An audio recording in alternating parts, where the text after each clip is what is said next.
Olá pessoal, paz e bem a todos. Nesse vídeo nós vamos dar continuidade ao tema do estudo da sexualidade, da energia criadora, energia sexual, que é um tema recorrente, nossa evangelização da juventude, né? Sempre aos meses de novembro nós estudamos esse tema.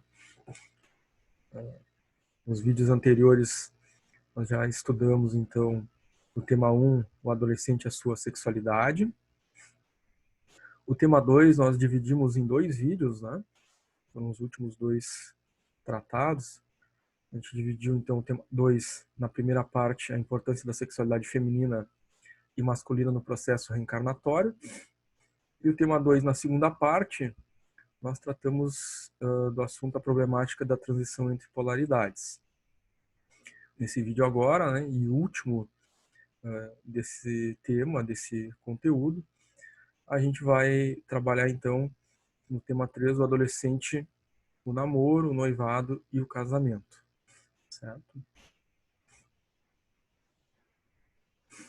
Então, verificamos que o relacionamento, né, afetivo entre as criaturas encarnadas, ele traz em si um objetivo, ou múltiplos objetivos, que estão diretamente ligados à lei divina natural, através da lei de progresso, através da lei da reencarnação, através da lei de reprodução, mas também através da lei de sociedade.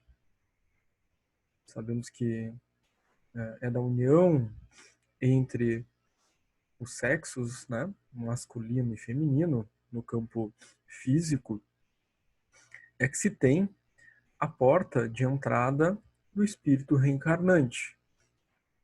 E aí, a lei divina natural se liga necessariamente à união entre o indivíduo que reencarna no corpo masculino e o indivíduo que reencarna no corpo feminino, né?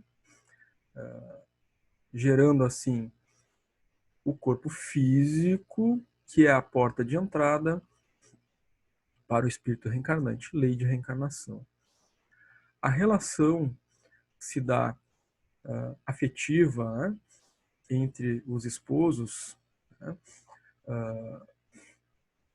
na família, com os filhos, o pai, a mãe, os filhos, são a célula máter da sociedade. A lei de sociedade nos aponta, né? E através das diferentes possibilidades, né, de convívio, de expiações, de provas, nas relações entre as pessoas, que se dará o nosso progresso.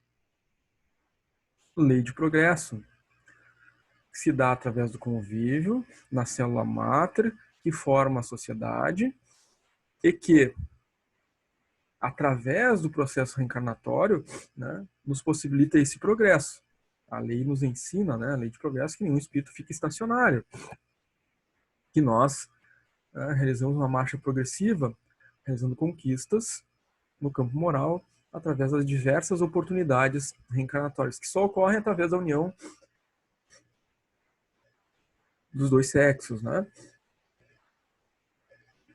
Que é da lei natural, através da lei de reprodução.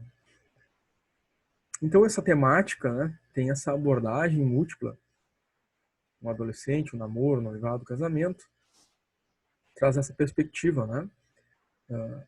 Todos esses processos afetivos no campo da construção do espírito reencarnado são condizentes com as leis, né, as leis divinas. Namoro, noivado, casamento, está diretamente conectado, ligado, né, à lei de sociedade, à lei de progresso, à lei de reprodução, à lei de reencarnação e, obviamente, à lei de amor. Então, damos início ao tema 3, adolescente, namoro, noivado e casamento sob essa perspectiva. Trazemos então para o nosso início, lá do livro Sexo, Problemas e Soluções, da Marisley e Emílio Brasileiro, a questão 62 do livro. Depois de reencarnar, quando a alma está preparada para iniciar sua vida sexual? É um questionamento que importante, né? Já que vimos que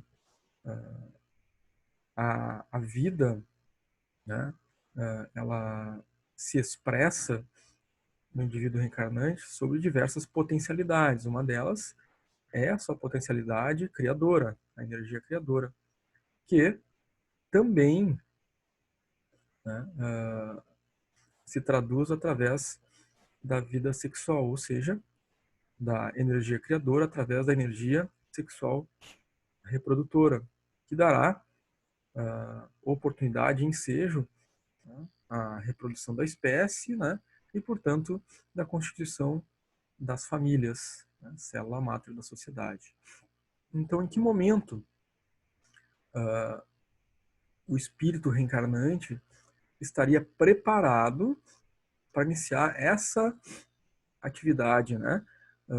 O uso da energia criadora com fins da constituição da espécie. Então, eles colocam a seguinte resposta: quando se sentir capacitada a assumir as responsabilidades provenientes de uma união lícita. Durante a adolescência, poderão existir as condições necessárias para a maternidade ou paternidade, sem, contudo, haver condições básicas para uma paternidade ou maternidade psíquica ou espiritual. Então, a resposta, né, nos coloca que o indivíduo deve desenvolver responsabilidades e, para assumir essas responsabilidades, ele necessita ter condições tanto para a maternidade e paternidade de ordem física, né, mas também para a maternidade e paternidade de ordem psíquica e espiritual. Então, o indivíduo precisa estar preparado nos dois campos, né? No campo da materialidade, no campo da espiritualidade, né? Seu campo íntimo, para dar conta de assumir tal responsabilidade. Tá? Então, gera, sim, né, que exista para os indivíduos uma responsabilidade, né, profunda nesse sentido, para que a união, né, se dê de forma lícita, né, positiva, clara, assertiva. A maturação do organismo físico não determina o início das funções reprodutoras. É um ponto importante, né? O espírito reencarnante vai desenvolvendo passo a passo, fisicamente, alguns desenvolvimentos que vão preparar, né, esse corpo físico para a vida adulta, né?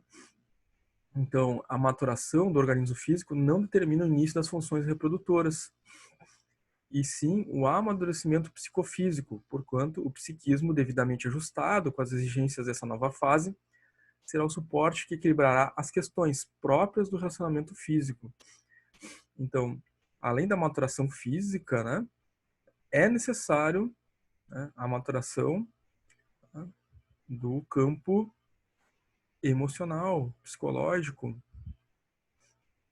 para que esse equilíbrio, né, possa trazer suporte necessário ao relacionamento físico.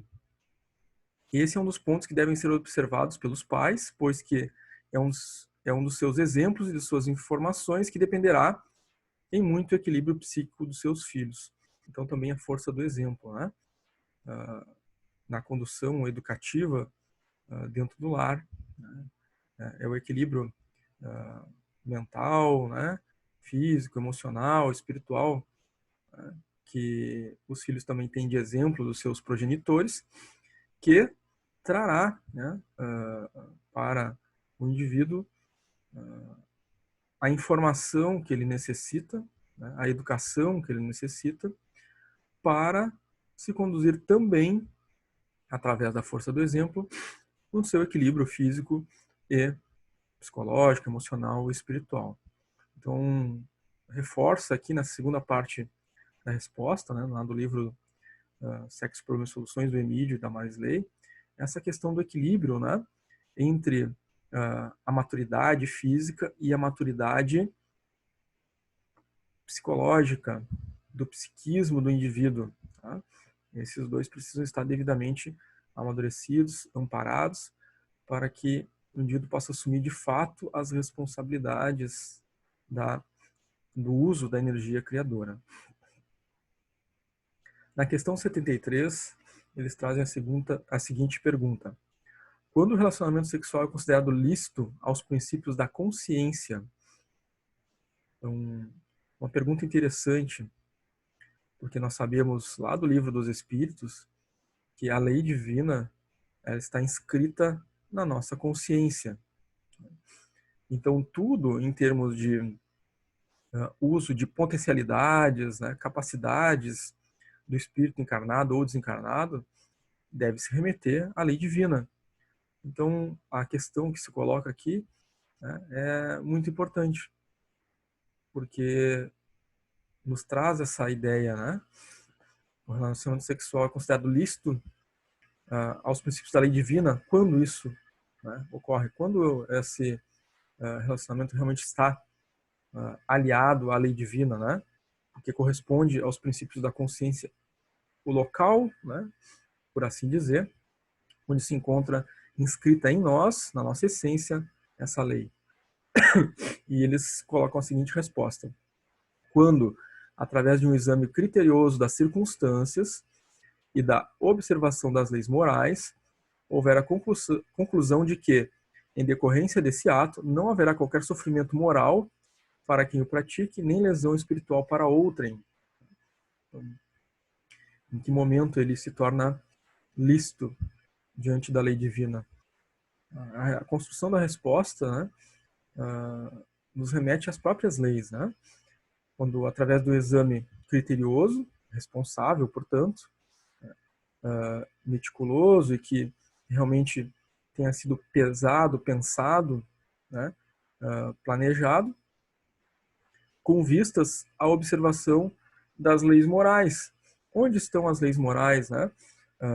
As leis morais, no aspecto doutrinário, se encontram no Livro dos Espíritos, né? Nós temos lá as leis morais, e elas, através da codificação, né, através da mensagem dos Espíritos, trouxeram, né, descortinaram a todos nós, né, aquilo que Jesus já havia ensinado, né, de uma forma clara, ampla, né, demonstrando as leis e como nós devemos nos conduzir frente às leis morais, né, que são as leis divinas, né, colocadas a todos nós.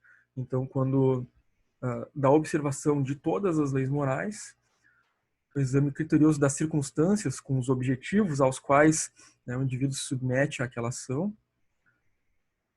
A partir daí, se houver a conclusão de que, em decorrência desse ato, não tiver nenhum tipo de sofrimento moral que possa ser causado a outrem, né, ou a si mesmo, né, nem nenhum tipo de lesão espiritual, né, para si mesmo ou para outrem. Então, a resposta nos traz também a questão da lei de causa e efeito, né, que é um dos princípios básicos aí da doutrina espírita. Tudo é submetido à lei, né, nada está fora da lei divina.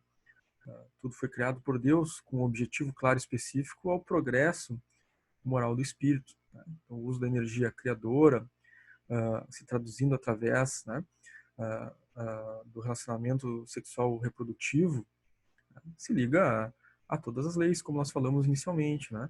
A lei do progresso, a lei de reencarnação, a lei de sociedade, a lei de amor, né? A lei de reprodução. Então, não haverá qualquer sofrimento moral para quem pratique, nem lesão espiritual para outrem. Um cuidado especial, né, ressaltado pelos autores aqui, né, em relação à lei de causa e efeito, à liberdade do uso das suas potencialidades, mas não há liberdade quanto às consequências advindas do uso dessa liberdade. Porque se houver sofrimento moral, né, se houver lesão espiritual, né, haverá consequências para o espírito, ou seja, né, não está sendo utilizado da forma adequada aquela energia criadora. Nós sabemos que o sofrimento moral pode ser advindo, né, de um relacionamento afetivo, né, em que, de alguma forma, né, não houve o devido respeito, né, nesse processo de relacionamento com o próximo, né, em que possa ter sido estimulado, né, responsabilidades, deveres, né, planejamentos com vistas a um relacionamento futuro, mas que não fosse verdadeiro, né? E aí o indivíduo se retira do relacionamento, né? Tendo, né, desenvolvido essa possibilidade, né, com quem se relacionava. Aí é um sofrimento moral, né? Então a responsabilidade de se relacionar com o outro, né, ela é muito grande, né? E claro, o fundo do pensamento, né, o objetivo que o indivíduo inicialmente tinha e que se desenvolveu, né, buscando aquele relacionamento, né, é que vai determinar, né, se houve ou não intenção e, portanto, né, a necessidade da ação da lei, né, através da lei de ação e reação, sobre o prejuízo causado, né, o sofrimento moral causado a outro, ou até mesmo, né, a lesões espirituais. Então, é preciso ter muita atenção a essa questão do exame criterioso das circunstâncias. Então, é uma conclusão de que o relacionamento sexual não está sendo inspirado por qualquer manifestação de egoísmo. Então, o exame criterioso vai nesse sentido, né, do campo moral. O indivíduo está buscando, né, uma única e exclusivamente uma satisfação pessoal nesse relacionamento, né, seja um relacionamento apenas afetivo, né, seja um relacionamento além de afetivo, né, no campo dos sentimentos, né, um relacionamento também com vistas à formação de um relacionamento físico, né, o indivíduo busca esse relacionamento apenas para sua satisfação pessoal, egoísta, então, né, esse exame criterioso, né, deve indicar para o indivíduo que ele não está pronto, né, para esse relacionamento, né? Porque o indivíduo busca apenas uma satisfação pessoal, né? E aí está indicado, né, que tem egoísmo na busca desse relacionamento, né? Então, um exame criterioso no campo moral é egoísmo, é orgulho, é por vaidade, né? É por alguma manifestação inferior, né? Então, precisamos examinar nossa consciência, examinar os objetivos através dos quais, né, nós queremos desenvolver aquele relacionamento. Tá? Isso é importante, porque indica para o indivíduo, né, se ele deve ou não, né, adentrar nesse campo do relacionamento. Na questão 85, os autores perguntam, né, formulam a seguinte questão: de que modo se manifesta a energia sexual reprodutora durante o período da adolescência? Então, eles respondem: na fase da puberdade física, surgem os primeiros sinais da manifestação dessa energia, que passam a interferir no mecanismo psíquico do espírito encarnado, exigindo deste, dos pais e de seus educadores, um equilíbrio moral, a amizade, a confiança e a segurança psicológica necessários. A desmistificação da sexualidade através do estudo e da compreensão, do respeito e da responsabilidade auxiliará o jovem na conquista do seu equilíbrio. Então, é um momento, né, da fase de desenvolvimento do espírito que ocorre na adolescência, em que a energia criadora, né, se manifesta através do surgimento, né, da energia sexual reprodutora, através da puberdade. Então, fisicamente, né, eclodem aí a produção, né, de hormônios, né, no campo físico, que sim fazem parte, né, do processo reencarnatório, com vistas ao cumprimento da lei divina. Então, um processo natural, previsto na lei, né, em que o espírito reencarnado, né, precisa assumir com equilíbrio o uso dessas potencialidades no campo físico, tá?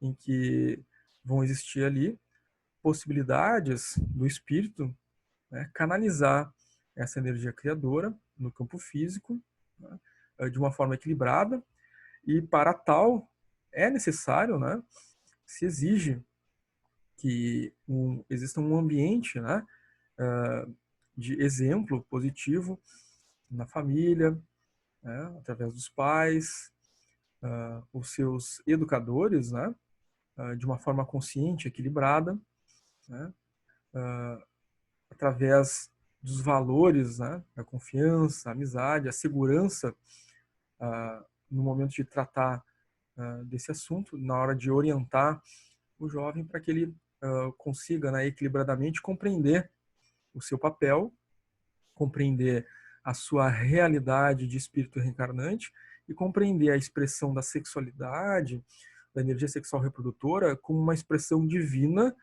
que se traduz através dele, né? Tudo em nós, é fato, é verdade, né? Deve traduzir nos nossos pensamentos, ações, palavras, né? Deve traduzir a lei divina.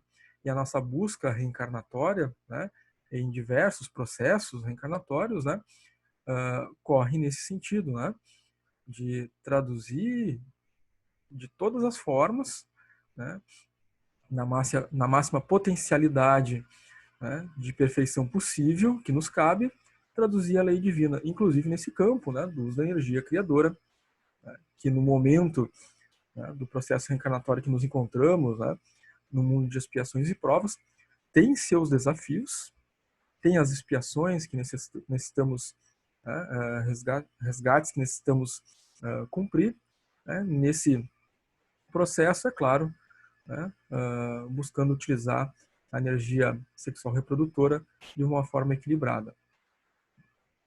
É um desafio, né, para a família, para a sociedade, né, para os educadores e para o próprio espírito, né, porque todos estamos conectados, né, nessa busca progressiva.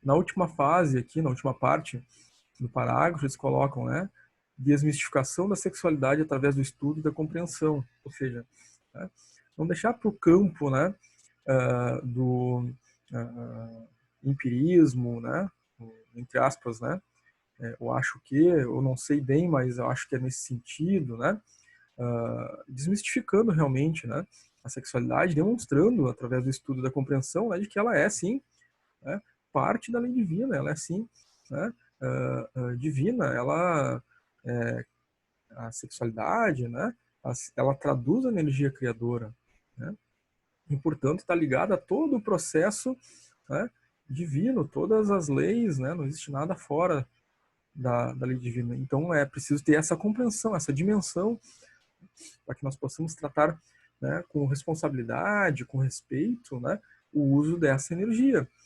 Ela se traduz no campo espiritual e no campo físico, né, e ela tem um objetivo, né, que é levar o espírito, né, ao seu progresso, né, através de diversos processos reencarnatórios, como falamos, através da lei de sociedade, lei de reencarnação, lei de progresso, né, lei de reprodução, lei de amor, todas as leis, né, se conectam, né, a essa energia criadora e, portanto, se submete a energia sexual reprodutora a essas leis, né?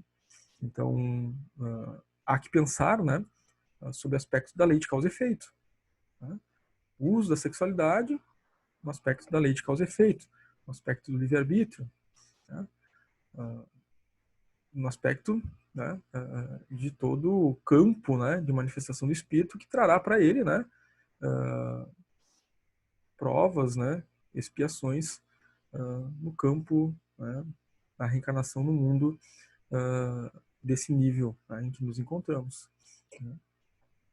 Todas as conquistas do espírito, né, o acompanham, né? Então, o bom uso, o uso equilibrado, né, da energia sexual reprodutora trará para o espírito, né, novas reencarnações equilibradas, né, no campo da energia sexual reprodutora. Obviamente, né, o mau uso trará também desequilíbrios e necessidade de expiação.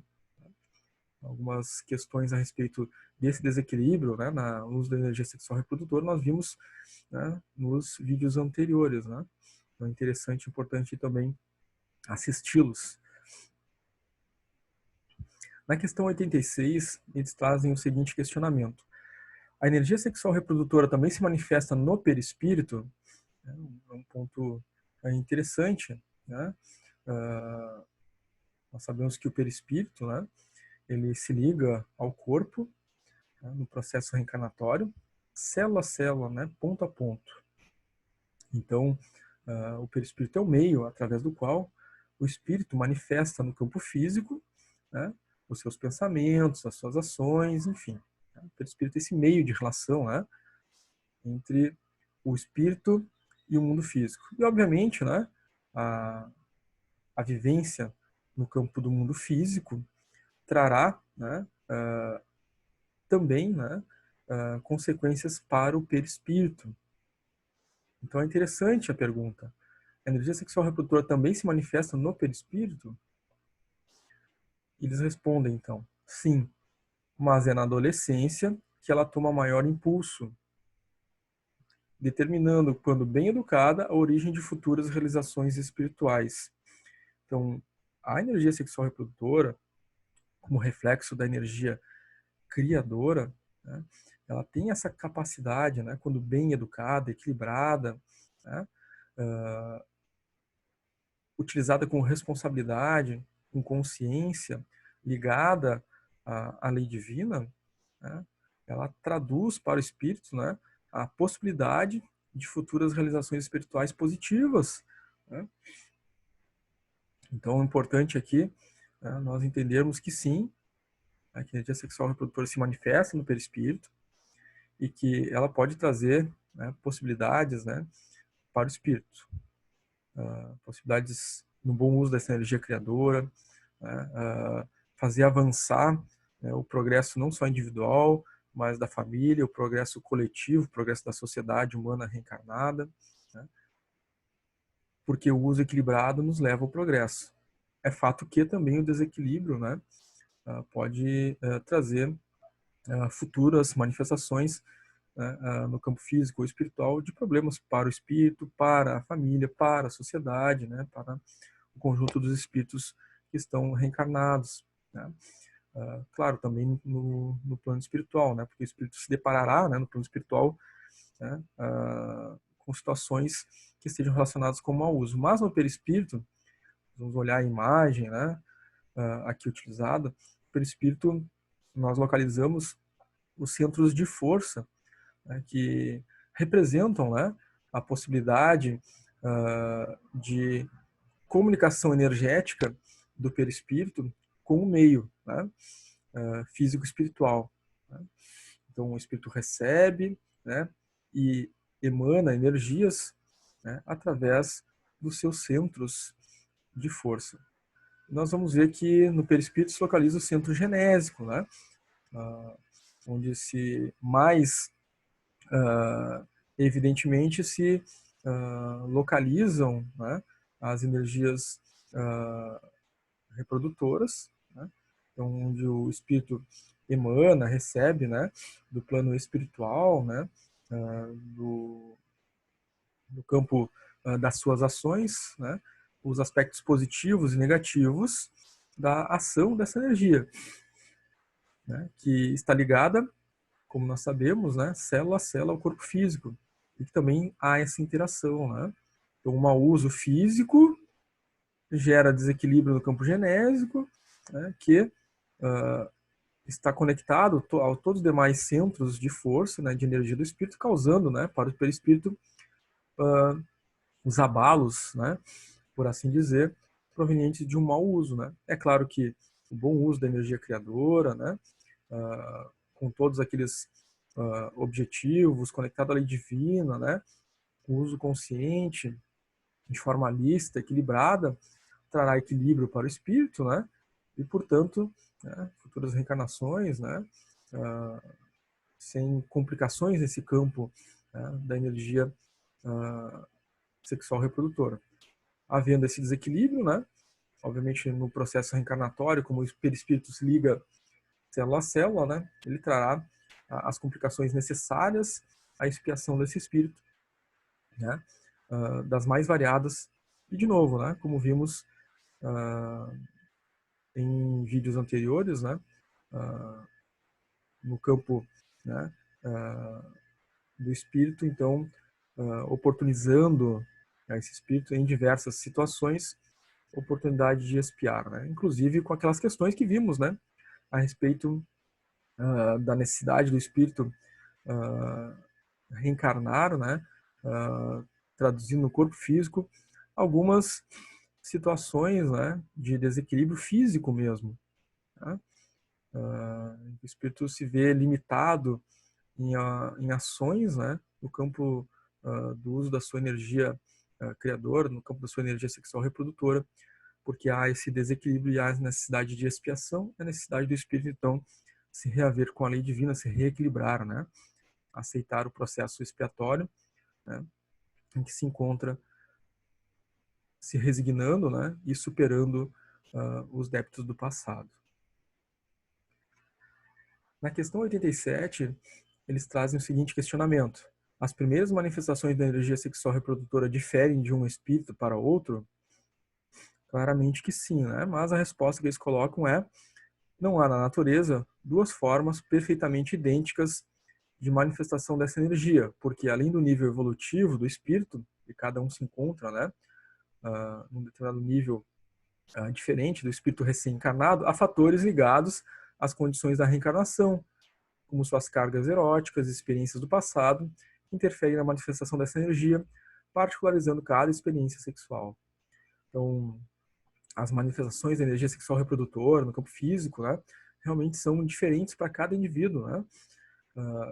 No campo espiritual, cada um, né, traz consequências, né, traz situações e vivências anteriores que vão sim influenciar, né, interferir na manifestação dessa energia, tá? Para cada experiência no campo físico, né, no uso dessas energias reprodutoras, né, trazendo então como consequência, né, para o espírito, né, os ajustes ou desajustes causados anteriormente. É uma manifestação da lei de causa e efeito, né? A energia sexual reprodutora, né, que o indivíduo emana, né, ela é mais ou menos equilibrada, né, consequência da lei de causa e efeito, a consequência dos usos que fez anteriormente dessa energia, né, trazendo, né, para a sua relação com outrem, né, com outro espírito reencarnado, as trocas de energias mais ou menos equilibradas, né, em consequência do bom ou mau uso anterior. Na questão 88, eles trazem a seguinte questão, né, muito interessante. É possível manter o equilíbrio das energias sexuais na puberdade, na adolescência? Interessante pergunta, né? Porque nesse momento que o espírito, né, está ainda, né, em processo de adaptação reencarnatório, já mais avançado que na infância, mas ainda em processo de maturação física também. E esse momento, então, que eclodem, né, na puberdade, na adolescência, a produção mais efetiva, né, dos hormônios da sexualidade, e que há, então, a eclosão da puberdade, né? Nesse sentido, é possível manter esse equilíbrio, né, nas energias sexuais?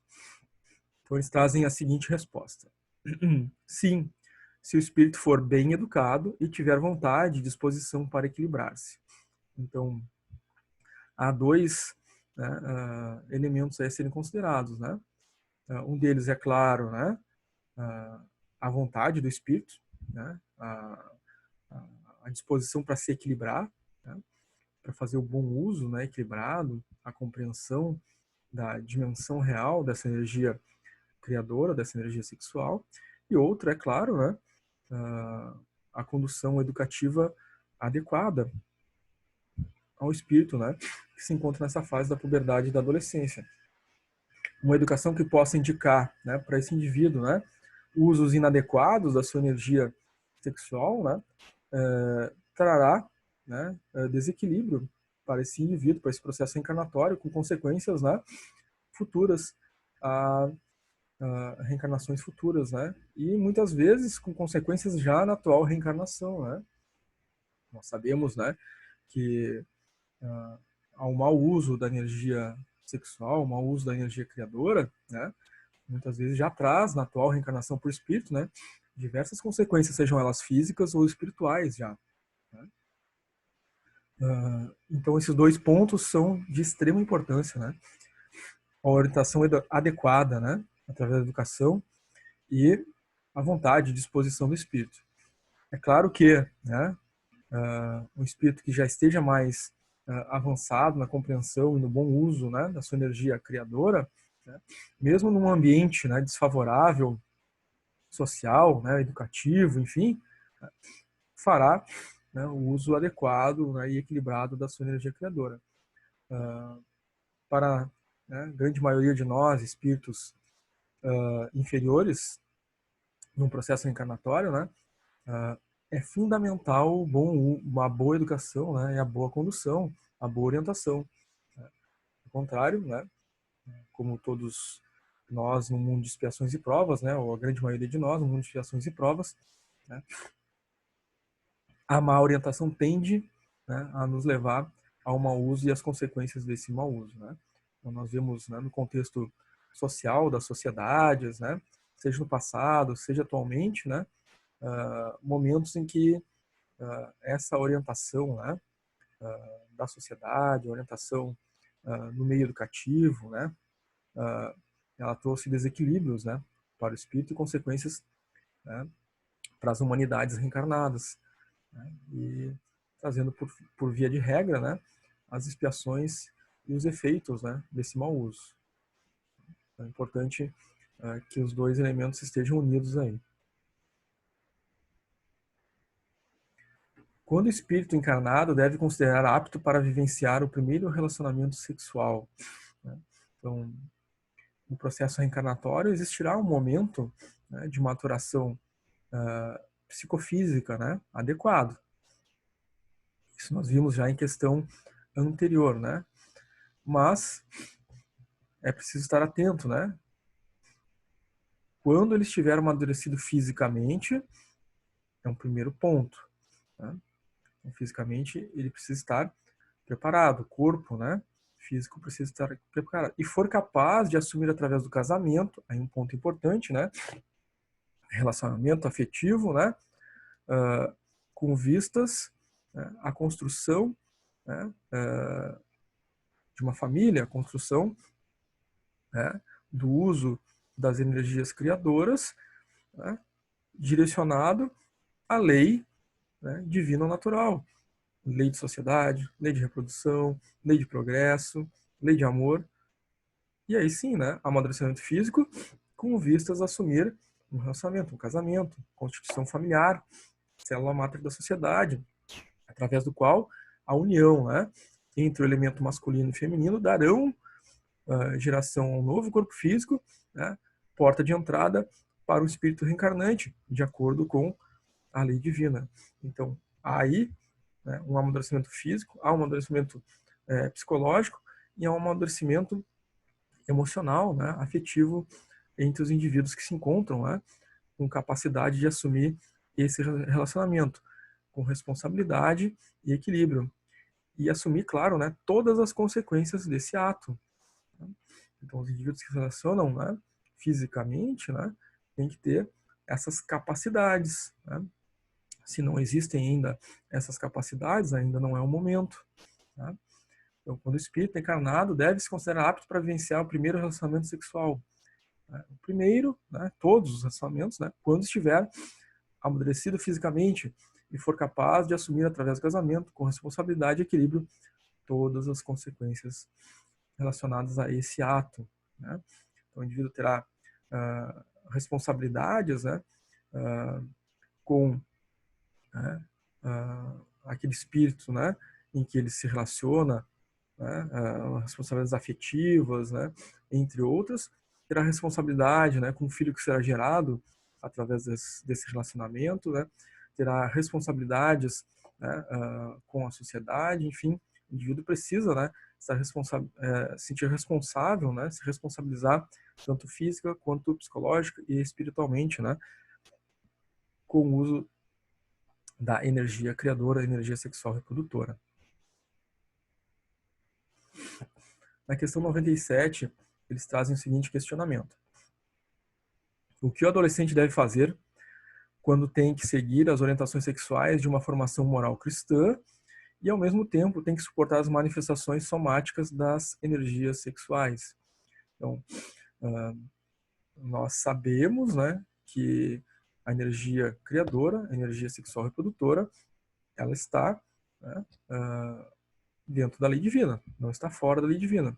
E nós sabemos disso pela lei, né, pela lei divina, porque a formação moral cristã nos demonstra isso, né? Essa é a verdade, né? Ela descortina, né, para todos nós, né, a verdade, né, e o nosso objetivo enquanto indivíduo, né, enquanto espírito no processo evolutivo. Dentro dessa perspectiva, né, o espírito reencarnado, né, vai ter as consequências, né, vai suportar as consequências, né, de estar ligado ao corpo físico e se manifesta no corpo físico no momento, né, da eclosão da adolescência, né, a produção dos hormônios que, né, acabam, né, por trazer essa potencialidade de uma forma mais evidente para o espírito nessa fase, né? As energias sexuais, né, acabam aflorando, né, e o indivíduo precisa, né, estar consciente, né, o indivíduo precisa compreender essa potencialidade, o indivíduo precisa, né, fazer o bom uso, né, dessa energia criadora no momento adequado, de forma responsável, com, preenchendo todos os elementos necessários, né, à adequação do uso dessa energia à lei divina. Então eles respondem assim: educar-se através da prática da meditação e da prece, né, buscando o equilíbrio do pensamento, né, que é a origem, né, de todas as nossas manifestações, inclusive do uso da energia criadora. Do estudo das leis da natureza, então se conscientizar, né, trazer, aflorar da nossa consciência, né, para o mundo objetivo dos atos e da prática, né, a compreensão da lei divina. Da prática da disciplina, que consiste no fiel cumprimento dos deveres e da busca incessante do desenvolvimento e aperfeiçoamento intelecto-moral. Então, o próprio uso, né, da capacidade do espírito, né, no seu desenvolvimento intelectual e moral, né, traz equilíbrio para o espírito. E a prática, né, do trabalho em prol de todos, né, e da caridade, né, trazendo então um reflexo da nossa capacidade criadora, né, em auxílio ao próximo, né? São formas que o espírito possa, né, buscar esse equilíbrio, né, não só nessa fase, mas em todas as fases, né, de vivência da sua reencarnação. Na questão 102, quando o jovem deve se sentir capacitado a iniciar um compromisso afetivo? Em, em que momento, né? Isso seria mais adequado, né? Quando for capaz de perceber o que realmente quer e desejar sustentar tal compromisso, fazer-se respeitar e respeitando os sentimentos e a confiança de outro. Então aqui, né, se apresentam as questões, né, de responsabilidade de todos nós, né, no momento de nos relacionarmos com outro espírito, né, no campo afetivo, né, com a intenção clara, né, de iniciar um compromisso. Tá? Quando o indivíduo de fato está, né, pronto para assumir esse compromisso? Primeira coisa, o indivíduo deve se conhecer, né? Então a resposta inicial já nos leva nesse caminho. Quando for capaz de perceber o que realmente quer. Então, para que a pessoa, né, o espírito reencarnante, né, ele consiga compreender o seu objetivo, o seu propósito reencarnatório, aquilo que ele realmente quer, aquilo que ele realmente deseja, ele deve se conhecer. E faz parte desse processo todo, né, o relacionamento afetivo. Né? Então, ele deve se conhecer, né, as suas fraquezas, né, deve conhecer as suas forças no campo moral, né, compreender que caminho, né, ele deve seguir no processo reencarnatório, né, e no campo afetivo também, né, quando ele estiver capacitado de verdade, né, de fato, a assumir o compromisso afetivo, né, ele vai ter essa percepção, né, do que realmente quer, né, naquele compromisso afetivo. Tá? Então, obviamente, se o indivíduo identifica que naquele compromisso afetivo, né, ele busca algo egoístico, como nós vimos já anteriormente, né, ele não está capacitado. Agora, se é com vistas, né, a construção verdadeira e real de um relacionamento, né, que busca desenvolver a afetividade entre ambos, que busca desenvolver o amor, que busca desenvolver a caridade, que busca desenvolver, né, a indulgência, que busca desenvolver, né, todos os elementos morais que os indivíduos nesse relacionamento podem potencializar, né, de um para com o outro, né, já está, né, num primeiro passo a se tornar capacitado. Né. Também é preciso desejar sustentar o compromisso. Né. Ou seja, o indivíduo não inicia o compromisso com vistas, né, a logo em seguida buscar um outro compromisso afetivo, né, que é a tal da questão do ficar, né? É algo bem comprometedor, né? É um uso social, né, da humanidade reencarnada, né, no momento atual, né? Mas que, né, não é condizente, né, com a busca, né, do bom uso da energia criadora, porque os compromissos afetivos geram, né, expectativas, né, geram também necessidades, né, de relacionamento em outrem, né? E essa troca constante, né, de relacionamentos, né, pode gerar, sim, né, impactos no campo emocional, né, dos outros indivíduos, no curto, médio ou longo prazo, né, em que nós estaremos gerando para nós, né, necessidades, né, de resgate ou de expiação futura, né? Então, a necessidade do espírito sustentar o compromisso, né? Ou seja, não se inicia um compromisso sem que se tenha um objetivo real e sustentado para o futuro daquele relacionamento. Né? Claro que, né, durante o processo de namoro, por exemplo, os indivíduos estão se conhecendo, né, as características morais, né, de cada um, né, mas com o objetivo sério, né, de se conhecerem e de buscarem o ajuste necessário para, né, sustentar esse compromisso, né, e que possa evoluir para o noivado, para o casamento, né, e tem aí a formação familiar, né, e todas as consequências das leis morais a partir disso.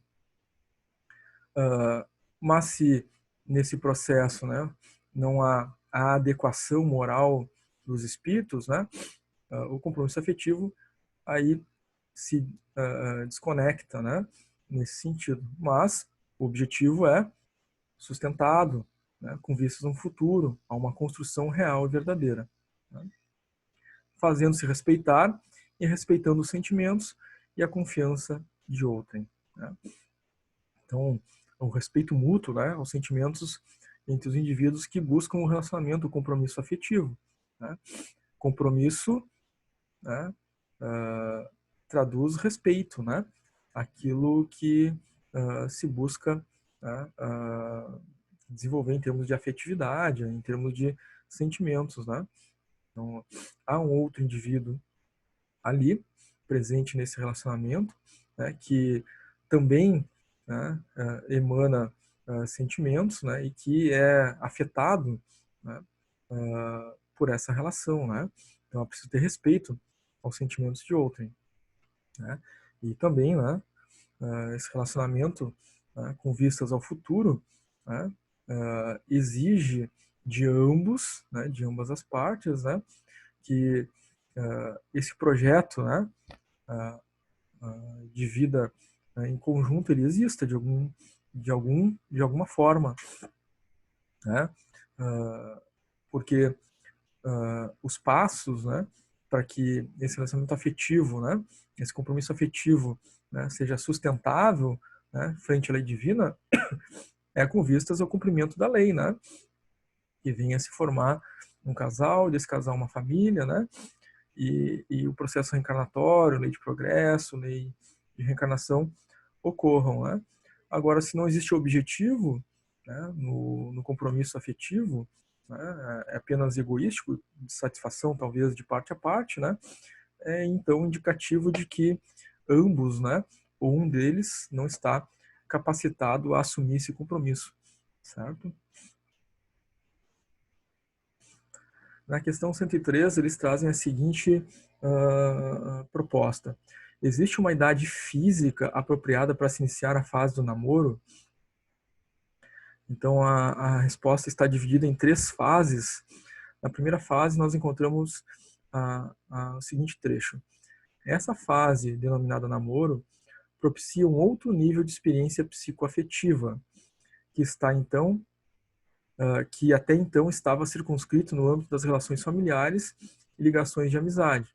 Então, inicialmente, né, o relacionamento psicoafetivo do indivíduo, né, estava no campo da amizade, da família, né. Quando se chega a uma fase de maturidade, né, ela alcança um outro nível, né, de experiência psicoafetiva, né, para fora do campo da família, para fora do campo das amizades, né. Essa fase é chamada de namoro. Então, como se trata de um vínculo de intimidade psicoafetiva destinado à formação de um futuro núcleo familiar, então, aqui de novo, né, o objetivo, né, que torna esse relacionamento psicoafetivo, né, torna o indivíduo capacitado a se ter esse relacionamento psicoafetivo está aqui, né. Se trata de um vínculo, né, de intimidade psicoafetiva destinado à formação de um futuro núcleo familiar, né. Então, quando os indivíduos estão capacitados a assumir essa responsabilidade, né, está aqui o indicativo. É preciso uma orientação segura dos pais, que certamente perceberão o momento apropriado para que se inicie tal fase. Na segunda parte da resposta, eles colocam o seguinte: é preciso ainda que o namoro seja visto como um estágio de amadurecimento do jovem, destinado a prepará-lo para outros ciclos de convivência, destinados a contribuir para um relacionamento conjugal satisfatório. Essa fase, né, do namoro, ela tem esse objetivo, né, de conduzir o indivíduo, de preparar o indivíduo, de destinar, né, o indivíduo a essa preparação, né, os ciclos de convivência, né, para um relacionamento conjugal satisfatório. Esse é o objetivo do namoro, né? Não, não se tem um namoro com um objetivo, né, indefinido, né?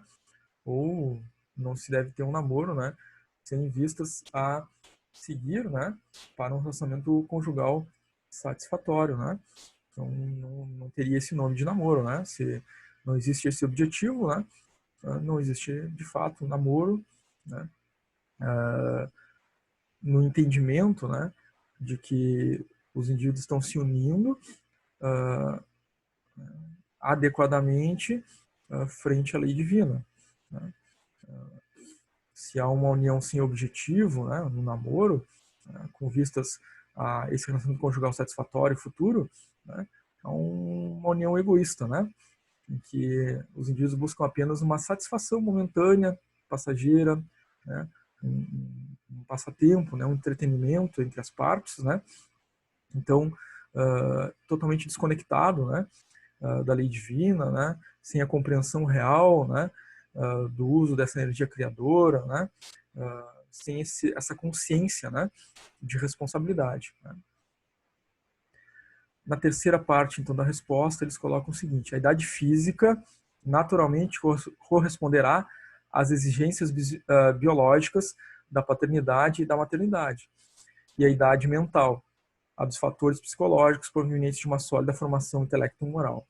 Então, de novo, né, não basta apenas né, atingir a maturação física, né, ou uma determinada idade física para iniciar um namoro. É preciso que o indivíduo tenha, né, uma formação intelecto-moral, né, um amadurecimento psicológico, né, que traga essa capacidade, né, para o indivíduo compreender as responsabilidades, né, que representa realmente uma fase de namoro.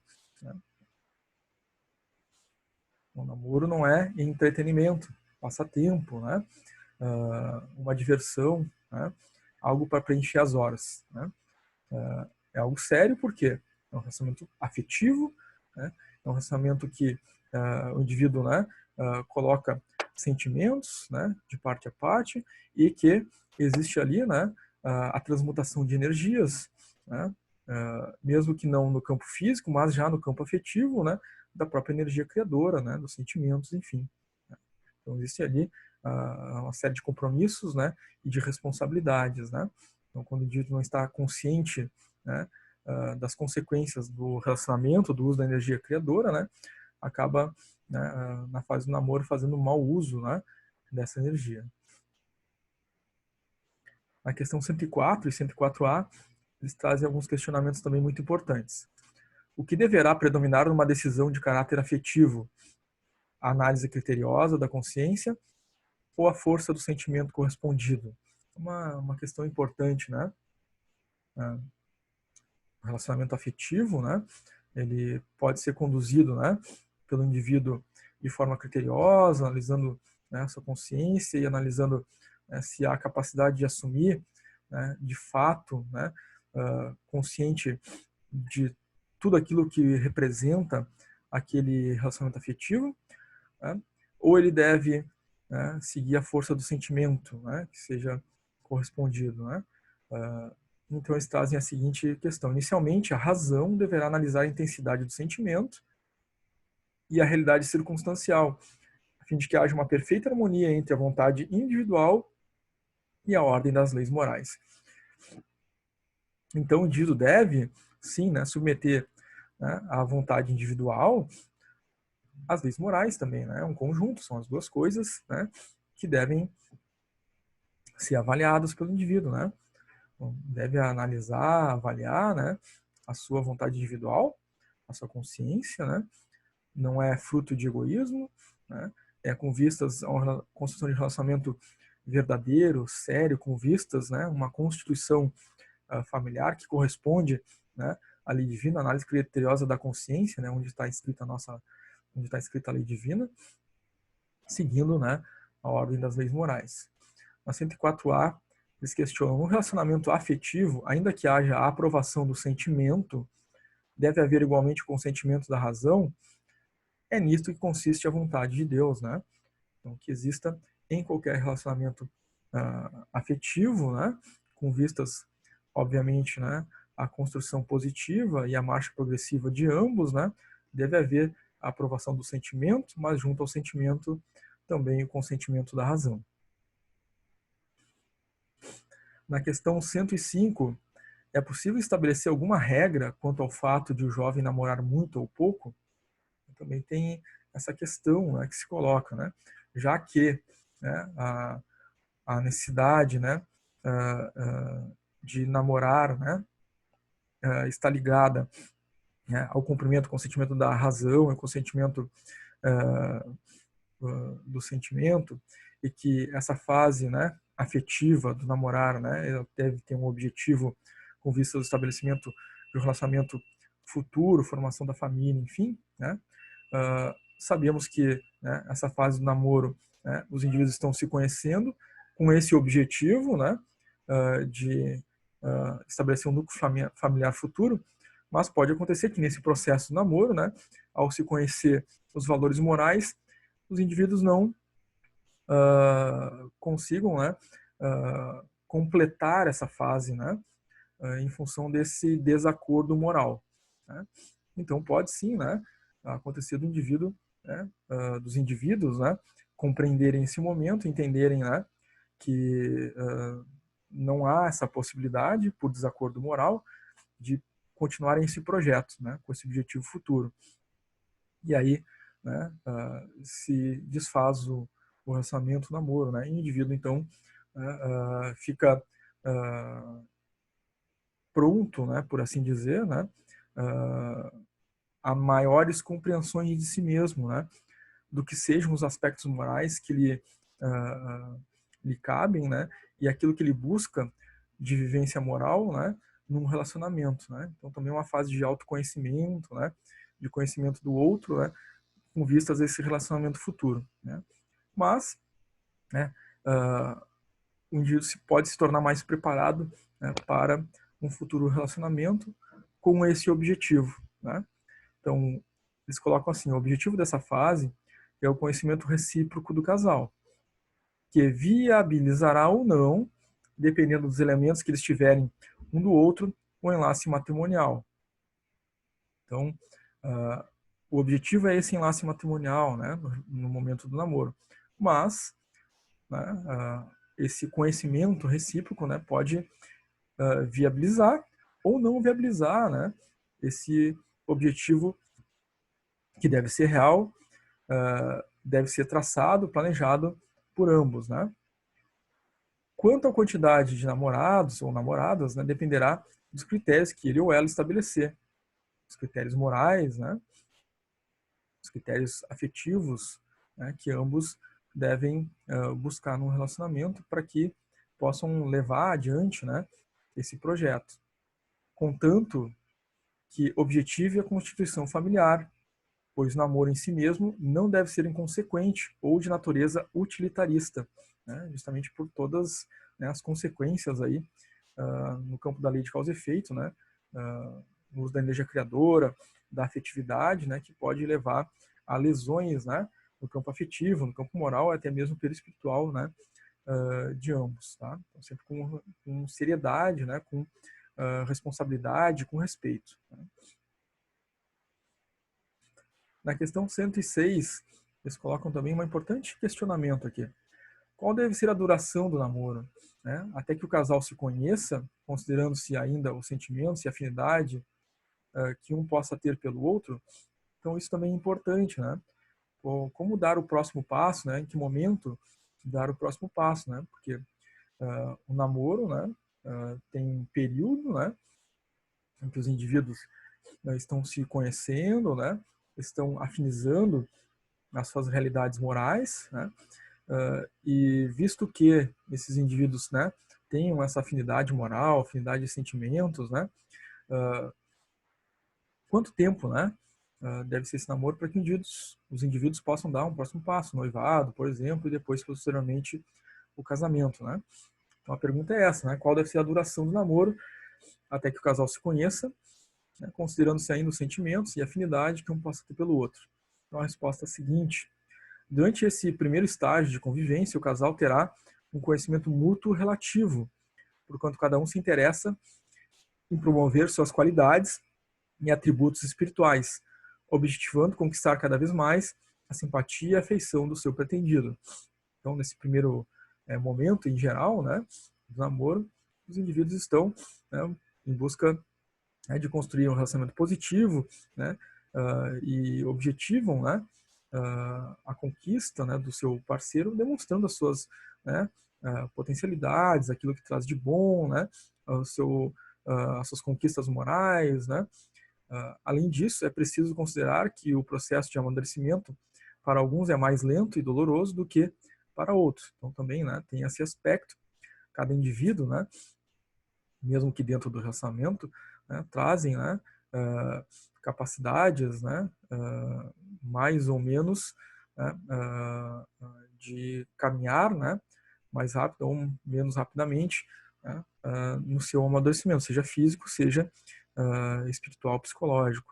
É preciso considerar a necessidade do conhecimento da individualidade do outro, mas também de si mesmo, a fim de que se possa perscrutar na intimidade da consciência e no núcleo de seus sentimentos se desejam não concretizar tal vínculo afetivo através do matrimônio. Quanto ao tempo cronológico, dependerá da rapidez com que se efetive esse processo.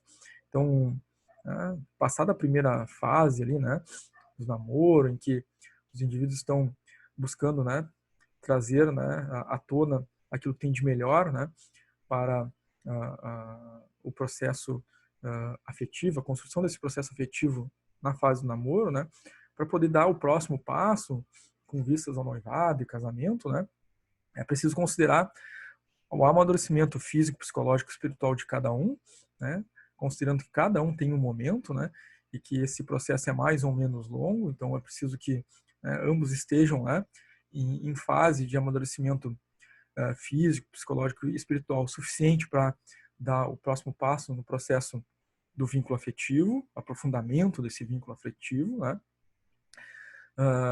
Claro, também é preciso considerar, né, e analisar intimamente, né, a consciência, né, os sentimentos, né, para vir a concretizar esse vínculo afetivo. Então, cada vez mais, ambos devem aprofundar, né, não só, né, o conhecimento, né, e a profundidade dos sentimentos, né, que um nutre pelo outro, mas a realidade, né, é entre ambos, para que possa chegar a esse matrimônio, né? Então, o indivíduo deve olhar para dentro de si mesmo, né, prescrutar, né, estudar profundamente esses sentimentos, né? Sentimentos realmente levam, né, a essa compreensão de que é esse vínculo afetivo, né, que realmente o projeto realmente vai seguir adiante, né, e ambos, né, vão dar o passo até o matrimônio, né? Ou então, né, o indivíduo fazendo essa análise bem profunda, né, pode vir a compreender que ainda não está preparado, né? Então, a fase do namoro pode ter uma duração um pouco maior, né, porque a maturidade emocional, psicológica, né, é individual, né? Então, ambos precisam estar preparados para isso, né? Então, é possível que, né, para dar o próximo passo, né, um precise esperar que o outro, né, atinja, né, esse campo, né, de maturação física, psicológica, espiritual, né? Então, o tempo cronológico vai depender da rapidez, né, que ambos, né, vão levar para que esse processo se efetive de fato, né? Na questão 110, eles trazem o seguinte questionamento: as fases do namoro, noivado e do casamento representam níveis de conhecimento mútuo para a formação da família. Então, claro, né, em cada fase, né, se aprofunda o nível de conhecimento que os indivíduos têm um do outro, né? Conhecimento moral, conhecimento afetivo, né, do campo dos sentimentos, com vistas, né, claro, à formação da família. Não seria mais aconselhável que essas fases, ainda que tenham diversas denominações, fossem respeitadas, objetivando-se o amadurecimento da união conjugal e o preparo da futura família? Isso constitui um avanço moral que está de acordo com as leis da natureza, que em tudo estabelece uma consequência harmônica de sublime beleza. Né? Então, essas fases, né, namoro, noivado, casamento, são níveis de conhecimento, e a questão que se coloca é que não seria mais aconselhável, né, que essas fases, mesmo que sob diversas denominações, né, fossem respeitadas a fim de amadurecer essa união, né? Então, de fato, em alguns momentos, em algumas fases, né, os indivíduos, né, já após o namoro, né, essa fase inicial, né, de conhecimento, acabam, né, indo diretamente para o casamento, né? Tem a fase do noivado, que seria um aprofundamento do conhecimento, né, entre o casal, né? Então, a questão que se coloca aqui é, se não seria mais aconselhável com vistas, né, com o objetivo ao amadurecimento dessa união conjugal, né, e o preparo da família. E aí a resposta que se coloca é que isso constitui, né, um avanço moral que está de acordo com a lei da natureza, e tudo estabelece uma consequência harmônica e sublime beleza. Então, né, vai depender, é claro, né, do amadurecimento moral, né, do avanço moral do casal, né? Então pode acontecer de que, né, os indivíduos possam, né, realmente ir da fase do namoro para o casamento, porque tal já o avanço moral, a capacidade moral dos indivíduos, né, de se conhecerem, né, e de compreenderem os seus objetivos e a sua realidade espiritual, né, que podem sim, né, da fase do namoro ir para a fase do casamento, né. Isso constitui então uma consequência, né, do avanço moral que pode sim estar presente, né, em alguns relacionamentos, dado o avanço dos espíritos que se encontram. Bom, o que é um matrimônio, né? O casamento em si? Né? É a união entre um homem e uma mulher, identificados por ideais e sentimentos que visa a formação de um núcleo familiar destinado a promover a evolução espiritual de tantos quantos dele façam parte. É importante aqui, né, gente, que o casamento, né, o matrimônio, ele traz esse objetivo, né? Então, a geração, né, de um relacionamento afetivo, de construção afetiva entre ambos, mas, né, da união, né, do homem e da mulher, né, se formará um núcleo familiar com capacidade, né, de promover a realização, né, e o equilíbrio, né, dessa união através da lei divina natural. Então, a lei de reencarnação, né, ela se fará presente na união de um homem e de uma mulher, que, através dessa união, gerarão, né, um novo corpo, que dará, né, a porta de entrada ao espírito reencarnante. Né? Então, o casamento, o matrimônio, né, é a união, né, que dá, né, consequência, o cumprimento à lei divina natural, né, através da lei de reprodução, através da lei de reencarnação, e que, por consequência disso, né, na formação do núcleo familiar, darão, né, aso, né, por consequência, à lei de sociedade. Então, a família, né, é a célula máter da sociedade, através da qual, né, todos nós evoluímos, progredimos, né? Então, ambos, né, identificados por ideias e sentimentos que vão visar a formação do núcleo familiar, tá? Destinado a promover a evolução espiritual, né? Então, para que o indivíduo possa progredir, né, para que o espírito possa progredir, ele precisa reencarnar, né? E essa reencarnação se dá através da união do homem e da mulher, né, no núcleo familiar. E aí, claro, né, dará a promoção à evolução espiritual de tantos quantos dele façam parte, né, de tanto quantos espíritos reencarnarem através dessa união, tá? Então, matrimônio, sim, casamento, sim, corresponde, né, à lei divina natural através da união do homem e da mulher. Questão 158. Qual é o verdadeiro sentido da família conforme os princípios da lei natural?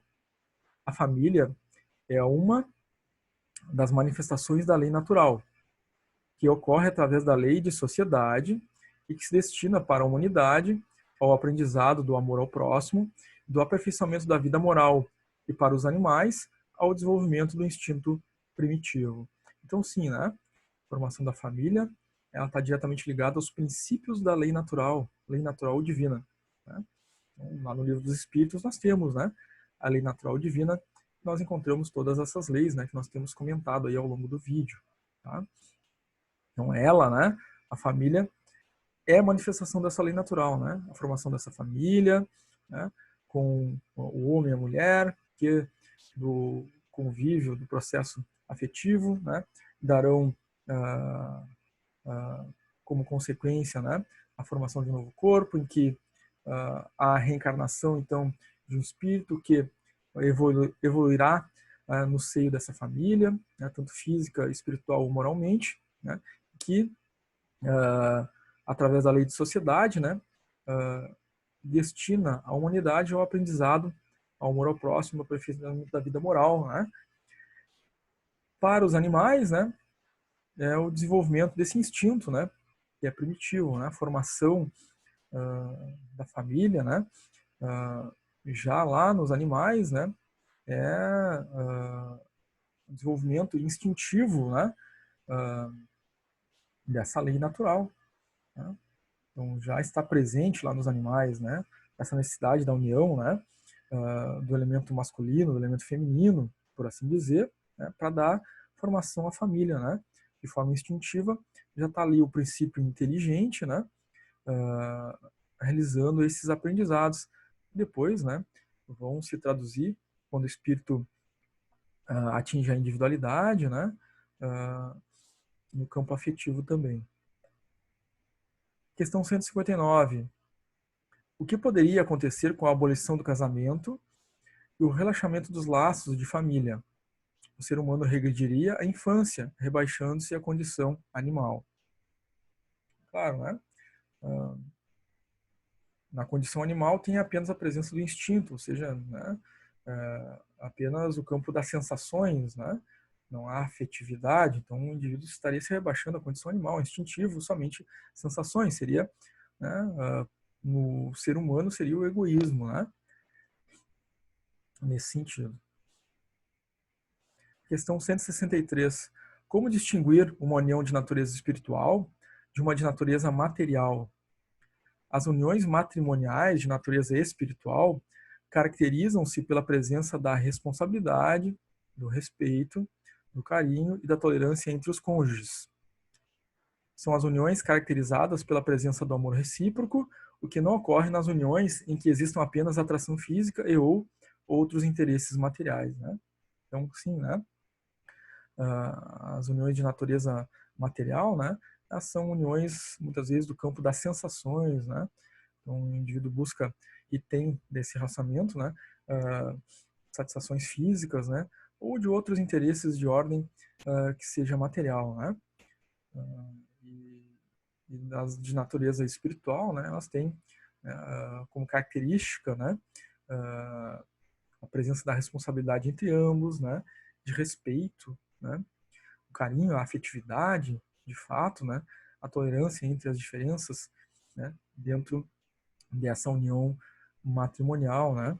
Uma união matrimonial que, né, vai gerar, sim, né, oportunidades reencarnatórias, né, em que, havendo a presença de responsabilidade, respeito, carinho, tolerância entre os cônjuges, né, criará um ambiente, né, extremamente positivo, né, para a educação dos filhos que reencarnam através desse casal.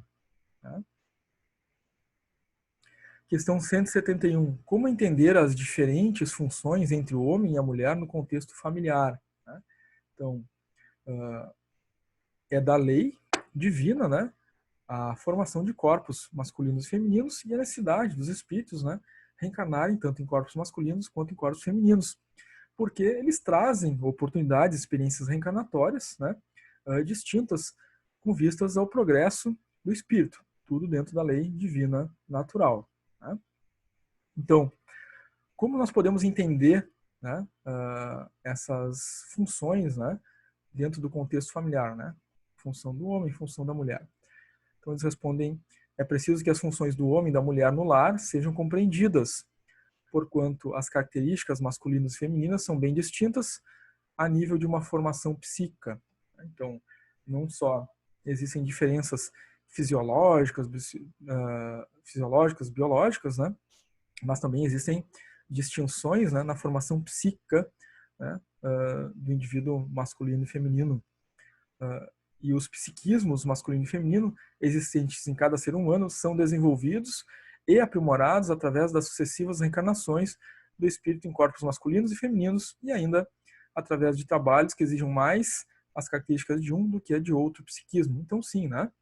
Ao reencarnar no corpo masculino, ao reencarnar no corpo feminino, o espírito precisa desenvolver as potencialidades naquele corpo que ele foi formado. Esse é o objetivo do processo reencarnatório. Né?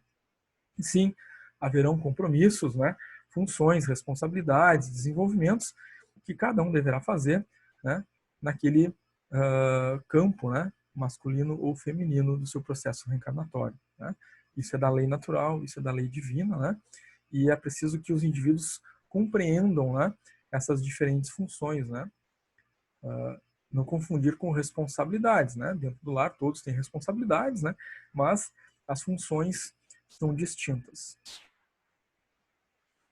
Então fica aí para a nossa reflexão, né?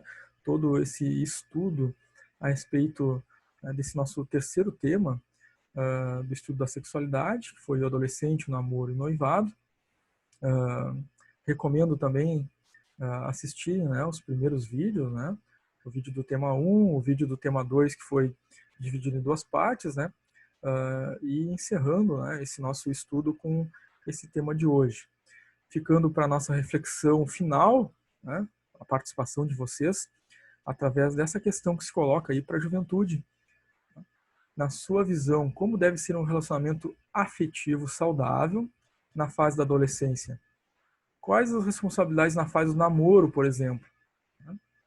Então, fica essa questão para que vocês possam participar, né, após ter assistido a esse vídeo. Podem comentar tanto lá, né, no canal do YouTube, né, da Juventude 2, ou quanto podem comentar lá na nossa sala, criada especialmente, né, para os jovens lá no Classroom, né, onde nós postamos lá não só o vídeo, né, que está postado no YouTube, mas postamos também, né, nossa prece de abertura, né, uma mensagem, né, de encerramento também, com vistas à juventude. Tá? Desejo a todos vocês bons estudos, paz e bem. Claro, aguardamos a participação de vocês respondendo, né, a esse questionamento final. Até o nosso próximo estudo, até o nosso próximo vídeo. Tchau, tchau, pessoal.